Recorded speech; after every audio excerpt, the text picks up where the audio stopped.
And here is part 2. Bad times, I don't wanna have bad. Definitely. And everybody fucking loves Limp Bizkit because they have great songs. Yeah. And everybody likes Wes you is guys. a monster, man. Wes is a monster. Fred's a genius. Wes is a genius. They were ahead of their time. Yeah. They Sam, were completely underrated bass player. absolutely, Otto, all of them, they're man. nice DJ guys. Lethal. They're nice guys, and they're a big fucking rock band. Mm-hmm. And what do you want from a big rock band? Do you want them to be everything to everyone, or do you want them to be themselves? Mm-hmm. Which means the thing I always tell bands is no one listens to one artist only. Right. Go in their Spotify or their record collection, and there's hundreds. Yeah. So just remember that this is a friendly business we're in where we share and we look after each other's fans. Yeah. If your fan is at a good Charlotte show, am I doing my communal good by talking shit about your band or that band or that band? No, it doesn't make sense to me because now the band that can't stand the idea that anyone is going to be bigger than them or anyone's going to like anyone else. I think it's just this like defected, like damaged artist that got hurt somewhere and became like some kind of like a broken, narcissistic, like damaged egomaniac. And so I'm not saying it's okay. And I'm also not saying I hate the guy. I'm saying like something happened to you where you got fucked up. Because the truth of the matter is that everyone doesn't just eat at one restaurant. They don't just listen to one band. They don't just read one magazine. No, everybody does everything. So it serves bands to understand that like if we share, whatever that means, then it's better for all of us. Absolutely. And bands get pinned against each other by lots of different things.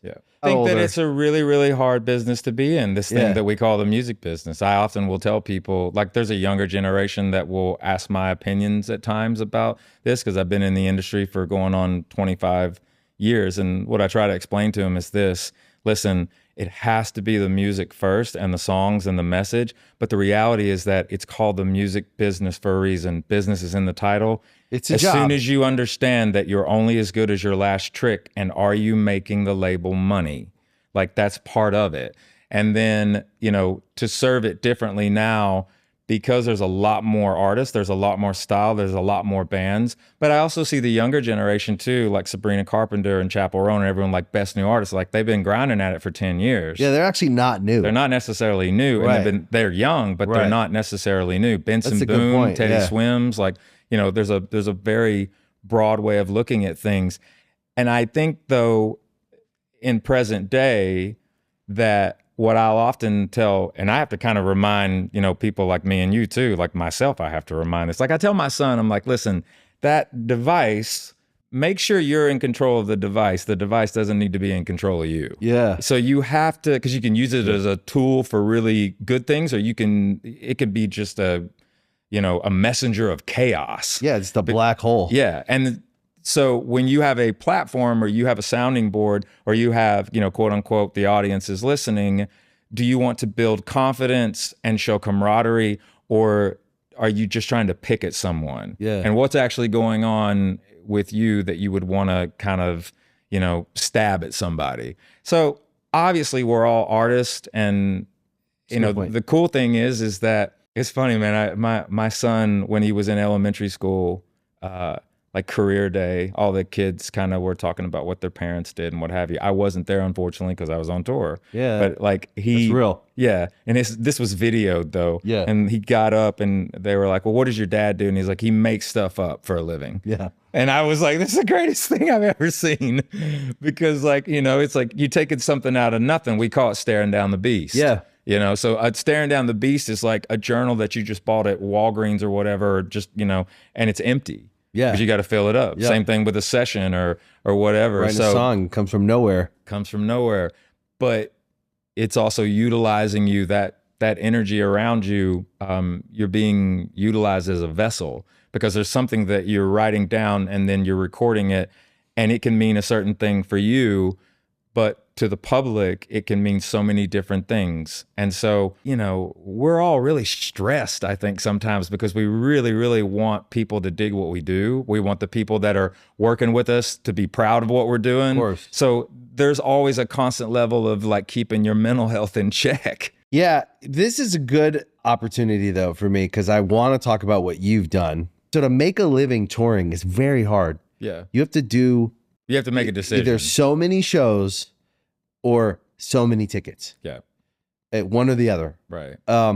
So to do that, to have the number ones you guys have, to still be a band, still be releasing music, still fucking achieving radio success, tour success, fan success.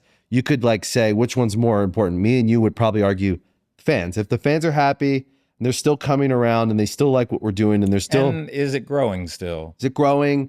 Do we feel the energy? Mm-hmm. Like, do I still want to go on stage? Yeah. But to have achieved all that at a young age, right? Why would I care about what anyone thinks? I care more now than ever. That's interesting. What everybody thinks. Well, why? Because I want to believe that we bring value to people's lives because they bring value to our lives because they're allowing us to be ourselves. Because you care. Because I care. Yeah. Yeah. And, look, the thing is, I have to say this, like, I have had and still have some extraordinary teachers along the way. I've been very, very fortunate too. We've been with the same management company for over 20 years, Into Good Entertainment. Yeah. Allison Shepard, who's our manager, along with Bill McGathy. She's right over there. Yeah. Bill McGathy, who's a legend. Love Bill. In the industry. And Atlantic Records, that what a lot of people don't realize about us is that we've been with the same record label. And I was signed to Atlantic and dropped by Atlantic and then re-signed. And it took me on a 3-year journey to create and find what would become Shinedown. Yeah. So I'm the example of artist development. Yeah. Working on our 8th studio record right now, you have to keep your eyes and your ears open at all times because it evolves and it changes. And, there's a lot of people, with the music industry, it's changed drastically in the last decade, more so than not. But one of the things early on for us that really helped us was the fact that we had some amazing teachers talk to us about the importance in North America of radio. Yeah. And in streaming and the way that people consume music now, there's a lot of vast majority that can get it from different places. But I think that's something that's important for anybody that would be watching this or listening to it that wants to be a songwriter or be a musician or be a performer in North America. And granted, it's a big world, but in the US, we just made a decision that we were going to do everything for radio, that we were never going to say no, and that we were going to position ourselves with understanding that there's 50 states. Inside those 50 states, there are multiple cities, and they all have kind of a fundamental thing that's their city. It's their culture. It's who they are. And in America, man, you can have all of these different formats. We're a rare band because we're looked at as a rock band, but we cross genres because we're played on rock radio, alternative radio, mainstream rock radio, top 40, hot AC, AC, AAA. And so there's a lot of ground you can cover in these cities, and radio is very, very important. And the streaming aspect of things, I think, is part of culture now, and it can obviously get your music out there. But what is it? 140,000 songs, uploaded a day or something. It's noisy. I think it's like really, really noisy. I think it's 1 million. Probably at this point. Yeah. But the fundamental thing also too for us was we also started out and man, we just toured with any tour we could get. Right. Anywhere we could play. Same. Even if it was for like, you're only going to get 15 minutes, I'll take it. Yeah, we were the same. Like you have to understand that there's a work ethic involved in it. And also, I think the biggest thing, like how I look at things now too, is I really want to look at what is the future for Shinedown internationally. Like there's always some other thing to get to because it's a big world. Yeah. But, the number ones and those charts, that means a great, great deal to us because there were a lot of program directors and a lot of people behind the scenes where when we started out, man, there were people that were in journalism and in the record industry, and I'm just being honest about it. They were like, this band will be lucky to sell 5 records. Yeah. You know, and they just did not like us. Yeah. You know, that's not a good feeling. But radio did. Yeah. And like all of a sudden it was just like, well, these outlets don't like us, and this is kind of the mainstream, and this is kind of the, you know, these gatekeepers are, you're either getting in here or you're not. Well, they wouldn't let us in. Right. But radio did. Yeah. And then we just decided to like pound the pavement. And that's the thing I'm glad you said it, because a lot of people listening don't actually understand what it takes to have success at radio, the work that goes into. Yeah. Where likely you had to self-start a lot of the radio, because when someone says it's not working and you're like, well, what can I do? I'm like, well, you can go see them. And you're like, okay, I'll fucking drive. I remember when we had a song, we had put our 4th record out. Promotion tour, man. Right. Here we go. We always did that. Yeah. But we had a song that we put out, and it was at a time when radio was like, you either do rock or you do pop. You don't, and we were a band that did pop and rock. So we would have a rock song, and then we'd go, we had a song that goes straight to pop. Yeah. And it was a very controversial at the time. Now no one cares. It's like it's playlisting.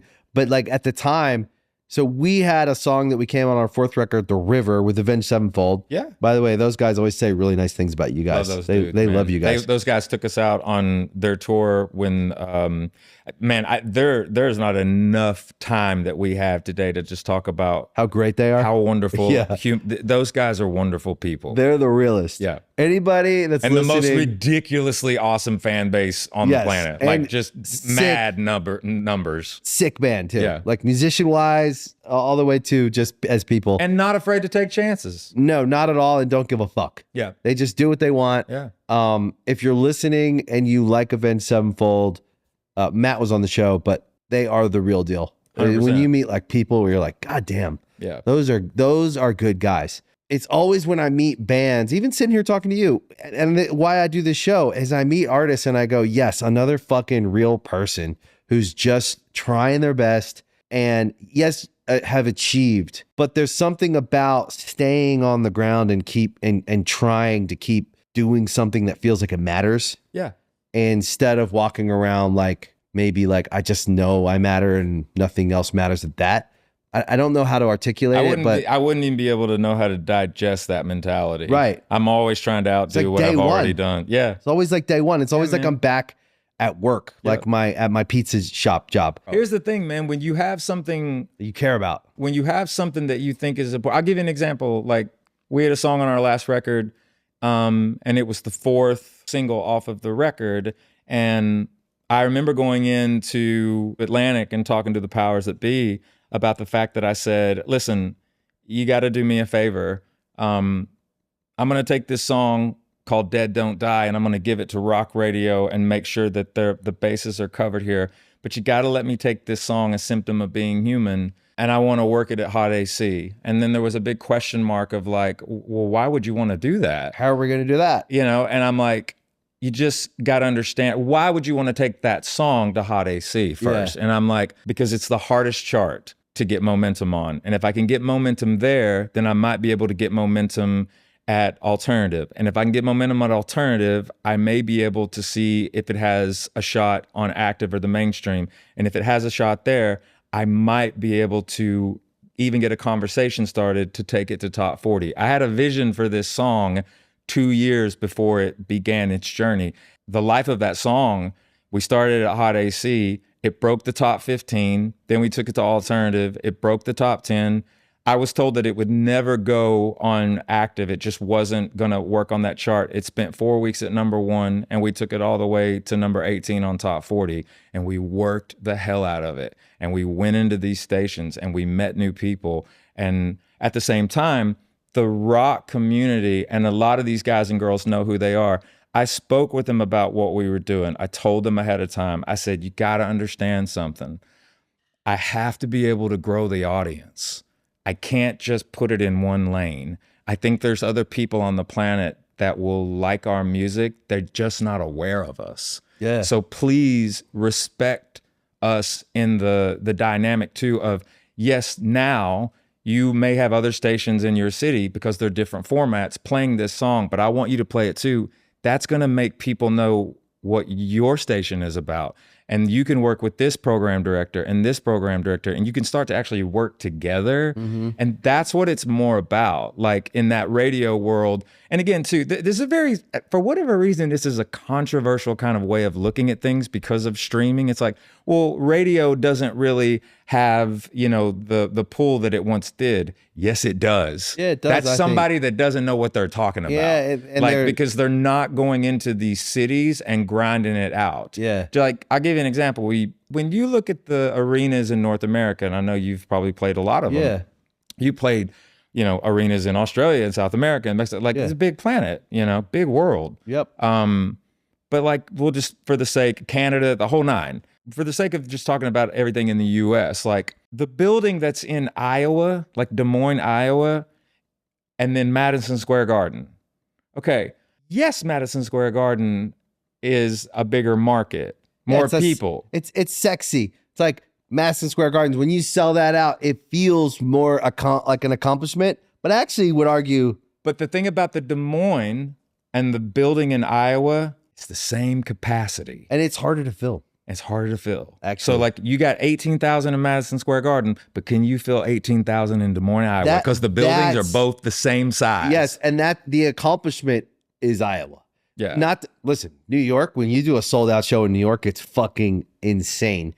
It's harder to get that ticket. The crowd is crazy, but it's an area with 20 million people, right? So I'm not saying it's not hard to sell out Madison Square Garden. Yeah. It's a huge accomplishment. Yeah. But when you sell out Iowa, or when you sell out Indiana, Little Rock, because the buildings are the same size. The Kia Forum, same size in Peoria. That's actually like a Good Charlotte as like a band. I mean, we love every fucking sold out show. It's fun. Yeah. But when you sell out a place that's typically like harder to sell out, Omaha, Nebraska, or, these markets where we always took pride in the markets that loved us because we did really well in the Midwest. We did really well in the South. We did really well around in like B and C markets. Yeah.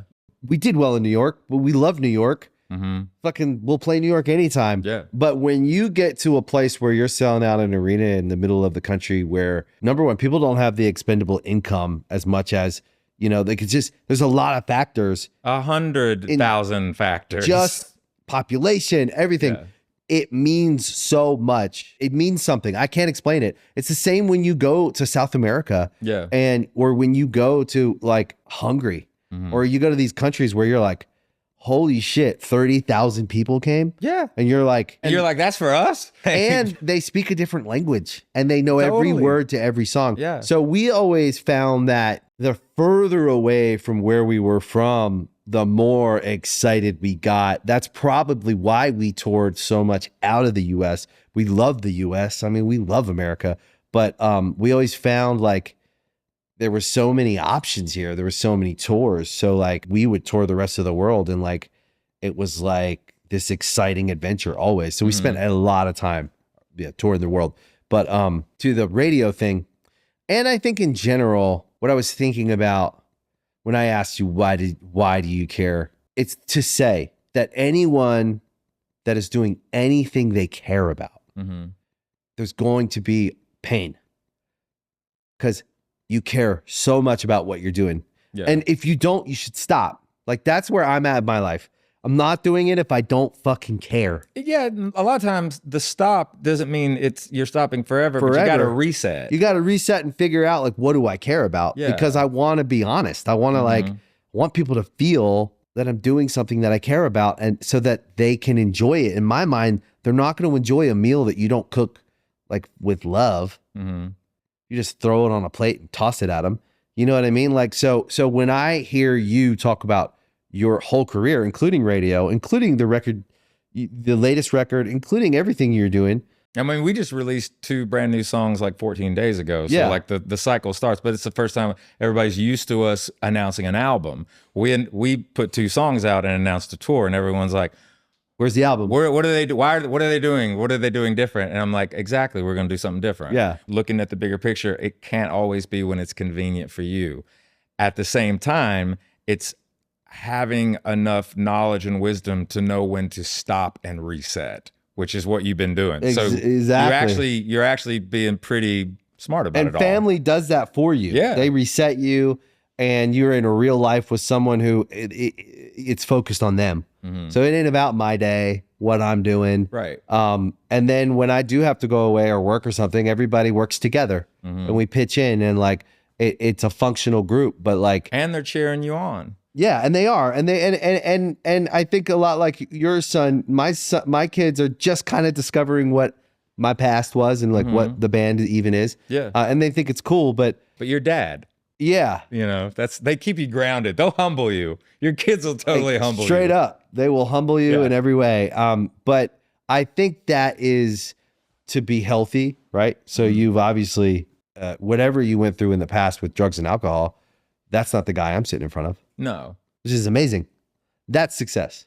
Yeah, I think so. It's that's a daily thing. One day at a time, always, with everything that's like hard for us. But the one thing that helped me out with that, like, because I don't really talk about my sobriety a lot, you know, but I just had a really, you know, good friend of mine once tell me, and it just kind of hit me pretty hard. It made sense to me. It was like, listen, if you want me to be real with you, this other dude in you is trying to kill you. You know, he doesn't want to have a good time with you. He's trying to end you. And if you will figure out a way to control him, it was weird. It was like a light bulb moment for me. And maybe the statement had to be as edgy as it was. I don't even think they realized how they said it to me, but it did. Like, it opened up another part of my brain that I didn't know existed. And they said, you're way more dangerous when you're sober. Yeah. When you're clear-headed and focused, that's when you're the most dangerous. Absolutely. I tell artists when I talk to them about drugs, especially because we're around it. We work with bands. There's drugs. It's just weirdly it's in the DNA. It's just what all of us have had to come to terms with in some way, shape, or form. Some kind of addiction, some kind of addiction of some kind, right? And most of the time it's drugs, but it can be lots of things. When I talk to someone, I have no judgment, but I'm like, listen, on the other side of your addiction, no one's going to want to fuck with you or hang out with you. So however long it takes you to get to be that guy, I don't know, maybe if you're lucky, 10 years, 15 years, 20 years. Do you ever watch, I can't remember the guy's name, the Soft White Underbelly? Oh yeah, you know, those interviews. Guy basically just goes down to Skid Row and has like all the, like, real people. Dive into it, man, because like if you want to know what it's like, that's it. That guy will show you on that. It's not pretty. It's gnarly, and it's not like I'm sitting here criticizing those people. That is the result of a life of addiction, and that they couldn't get away from. Yeah. And when I tell artists that are at the top of their game that are struggling with addiction, that it's like, I just want them to get it. Like, I saw people die. So many people. Me too. Over the last 25 years. This generation too. I've said it to a couple of people also, you know, and not to make light about it. It's not funny, but like in the modern day era, anything that's a drug that's in a white powder form, now you have to test it to see what the hell it is. If you've got to test the drugs that you just bought, maybe stop doing drugs. Maybe don't do drugs. Don't do drugs. You know what I mean? Because you think that you bought cocaine and it's fentanyl and oh well, you're dead. You know what I mean? Like, just, it's probably not a good idea. Yeah. Like, I'd stop while you're ahead. It's terrible. Yeah. So, but that's just the reality. I don't have any judgment. I just don't think it makes sense to do drugs. And I've seen too many people lose, number one, their life. Number two, everything they work for. And number three, everyone that loves them. So it's just, for me, anyone that I see sitting in like where you're sitting today, where you're like, I'm like, oh, you had a problem? God damn, good job.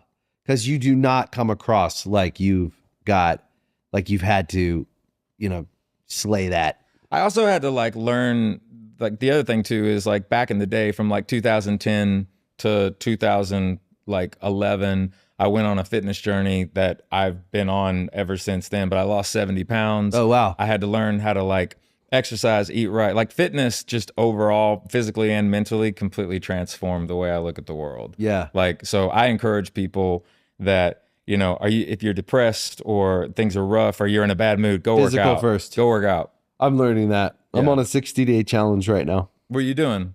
workout every day, Okay. and meal delivery. So I'm only eating what is on my. Once you cut out, I'll tell you right now, man, if you can cut out, you don't have to like eliminate it all, man, but lower that sodium, lower that sugar, try to eat as farm to table as possible, get 30 minutes of cardio, make sure you stretch every single day. I use a flow state of mind, which a flow state of mind is like, don't kill yourself 6 days a week and then rest on Sunday. Like, you don't have to work out for 2 hours every day, but do something physical for at least 30 minutes a day.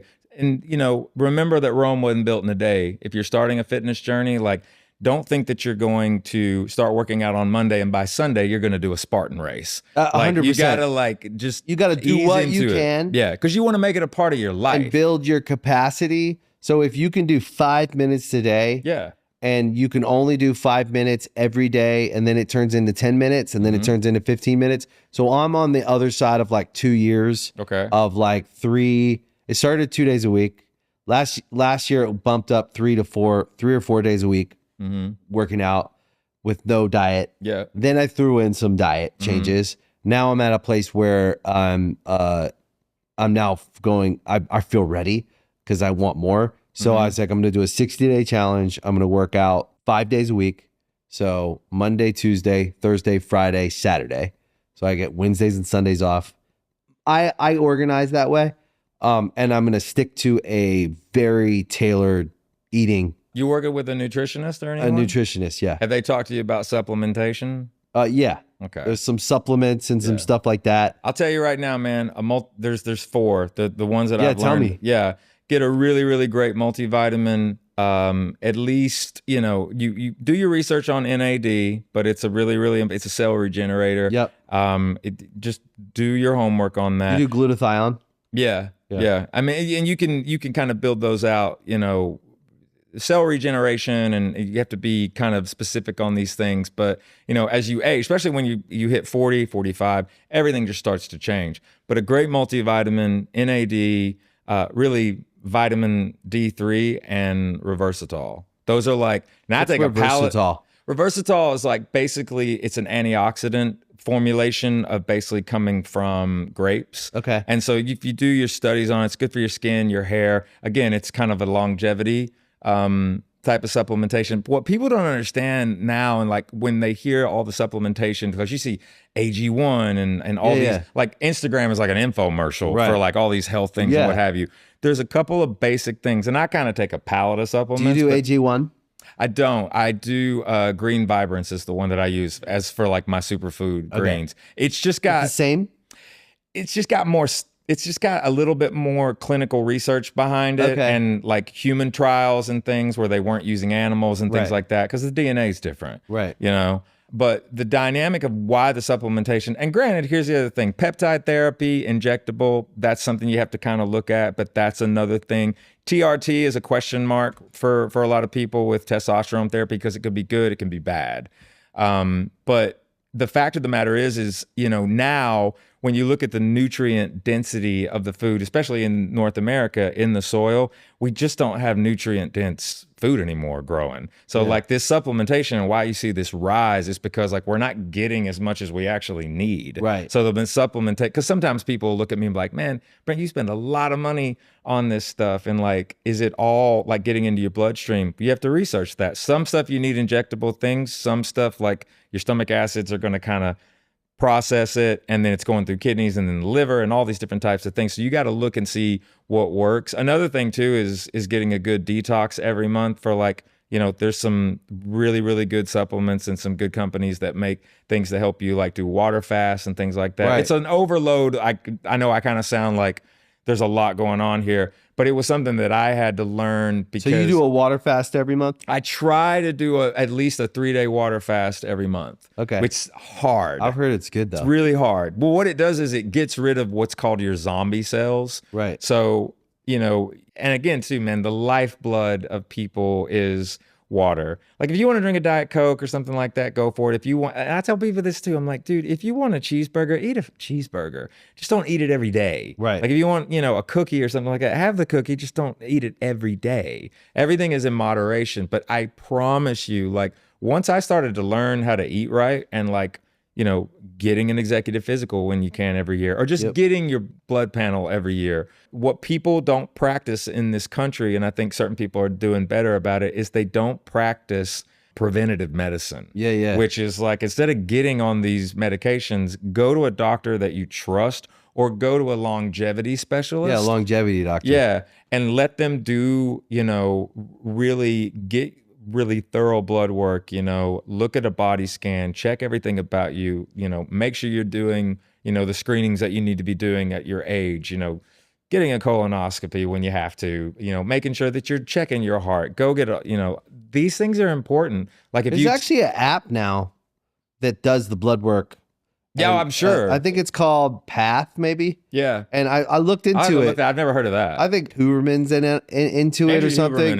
He's dope. Gary Brecka is a great one too. Like, there's so many good resources of like information things for people to go and find out like more information on things. But like, even Brian Johnson, the blood work is guy. Everything. Like, every guy in his 40s should be having his blood done at least every year. Absolutely. But this app, it's like, I think it's like $500 a year or something. And you can go to these like Quest locations where they do your blood, and they take like a very extensive blood panel, and then you're in the app and it has your blood. Right. And you can start looking at, like, it helps you find wherever you're at in each marker, finding solutions for like real supplements and things for people to like kind of get, like what you're saying, and get especially better. Like doing this job, and like if you're touring a lot, or and you don't have to be a musician to tour. Like, there's a lot of people that have to travel for work, and when you're in a different environment, different time zones, different weather, all those types of things, like, the big thing that I've always tried to be an advocate for, because it's worked for me, is that preventative medicine should be practiced much more, but the individual has that power to do that. Yeah. And it's just, you got to like know where your starting line is. Yeah. That's probably why you can still tour, bro. This is the end of part 2. The conversation continues in part 3.